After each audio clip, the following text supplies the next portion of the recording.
তো hello everyone, তোমরা সবাই কেমন আছো? আমি গরমে ভালো আছি। তো আমি গিয়েছিলাম বাড়িতে ভোট দিতে। এত গরম ছিল, তো ভালো লাগছিল না। গিয়ে অমনি ভাবলাম তাহলে একটু আমের শরবত করে খাওয়া যাক। তো তারপরে আমি কোটা নিয়ে চলে গেছি আম পাড়তে। তো আম পাড়তে অনেকটাই কষ্ট হচ্ছিল, কারণ কোটাটা আমার থেকেও বেশি ভারী, দেখে বুঝতে পারছো। আর আমগুলো কোথায় কোথায় পড়ছিল, তো আমি গিয়ে খুঁজে খুঁজে নিয়ে এসেছি।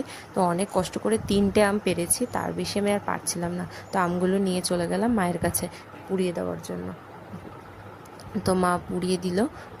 তারপরে আমগুলো পরিষ্কার করে ধুয়ে আমের খোসা ছাড়িয়ে ঠান্ডা জল দিয়ে এটাকে ভালো করে মেখে নিলাম। তারপরে একটু জল জিরা দিয়ে দিলাম। তারপরে চিনি ঢালতে গিয়ে আর এক কাণ্ড, চিনি গেছে বেশি পড়ে, কি করা যাবে। তারপরে একটু জল অ্যাড করে দিলাম। তারপরে 2টো লেবুর পাতা দিয়ে ভালো করে মেখে নিলাম। তো তারপরে আমরা আমের শরবত সবাই মিলে খেলাম, গরমে বেশ ভালো লেগেছিল। তারপরে আমরা চলে গেলাম ভোট দিতে। আজকের মতো ভিডিও এটুকু। ভালো লাগলে লাইক কমেন্ট শেয়ার করে দিও। টাটা।